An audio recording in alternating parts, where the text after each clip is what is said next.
অঙ্কের মূল্য 100% শিক্ষিত, 100% শিক্ষিত যে উদ্যোগটা, এই উদ্যোগটা খুব ভালো উদ্যোগ। এখন বেড়ে জানে না তার জামাইকাটা একাধিক স্বামী থাকার কারণে, এই একাধিক স্বামীর সম্পর্কের কারণে যে সন্তান হয়েছে, সেই সন্তানের পিতার খবর নাই। সেই সন্তানকে 100% শিক্ষিত বানাইলে আর 200% শিক্ষিত বানাইলে লাভ কি? সুতরাং শিক্ষাই জাতির মেরুদণ্ড না, সুশিক্ষা জাতির মেরুদণ্ড। কথা ঠিক না বেঠি? কোরআন হাদিসের শিক্ষাই জাতির মেরুদণ্ড। বলতেছিলাম এই বেলাল তো, হযরত আলী তো ধাক্কায় ধাক্কায় বেলাল রে নিতেছে সামনে নেওয়ার পরে বেলাল হঠাৎ করে আল্লাহ রাসূলের ডাক মারছে, আসসালাতু খায়রুম মিনান নাওম। 2 মিনিটে শেষ করে দিতেছে, কথাটা শুরু করে দিছি যখন শেষ করি, তা আল্লাহ রাসূলের ঘুম ভেঙে গেছে। সুবহানাল্লাহ বলবেন না? তো বেলাল আলী ধাক্কায় ধাক্কায় সামনে নিছে, নেওয়ার পরে বেলাল আসসালাতু খায়রুম মিনান নাওম কয়ে এখন ডাক দিছে, রাসূলের ঘুম ভেঙে গেছে।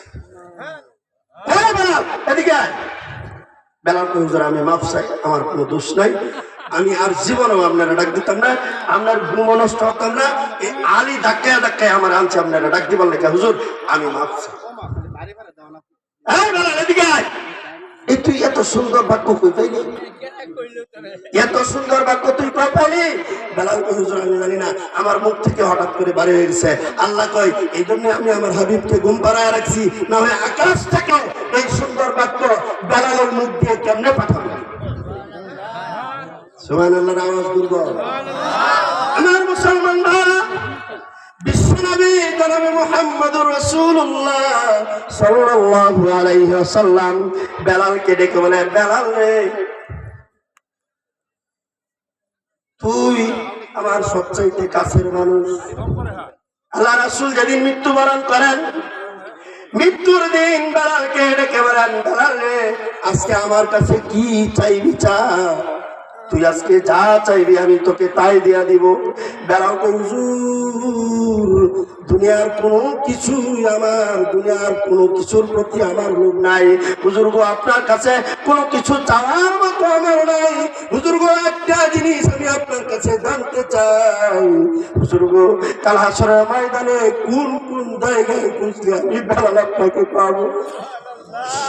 হুজুর আমি বেলাল পাগলের মতো দৌড়ায়া আপনাকে খুঁজবো।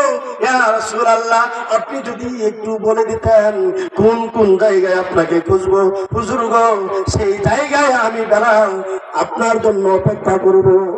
আল্লাহ রাসূল ডেকে বলেন, বেলাল পাবে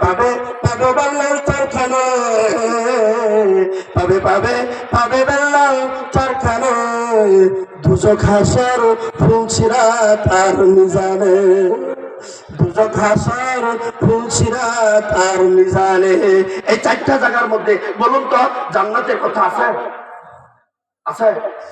দুজক, হাসর, ফুলসিরাত, মিজান, এই 4 জায়গায় পাবে বেলাল। এমন মিজানের পাল্লার কাছে আমি দাঁড়ায় থাকবো, না জানি আমার গুনাহগার উম্মতের নেকির পাল্লা পাতলা হয়ে যায়, সেই জন্য আমি রাসূল দাঁড়িয়ে থাকবো। হাসরের ময়দানে দৌড়াদৌড়ি করবো, না জানি ফেরেশতা আমার গুনাহগার উম্মতকে জাহান্নামের দিকে নিয়ে যায়, আমি আটকায় রাখবো। ফুলসিরাতের কিনারায় আমি রাসূল দাঁড়িয়ে থাকবো, না জানি আমার গুনাহগার উম্মত ফুলসিরাত না পার হইতে পারে, আমি আমার গুনাহগার উম্মতকে হাত ধরে ধরে ফুলসিরাতের পুল 30,000 বছরের রাস্তা আমি রাসূল আমার গুনাহগার উম্মতকে পার করে দেব। দুজকের দরজার সামনে আমি দাঁড়া থাকবো, এই জন্যই ফেরেশতারা আমার গুনাহগার উম্মতকে যখন ধরে ধরে জাহান্নামের মধ্যে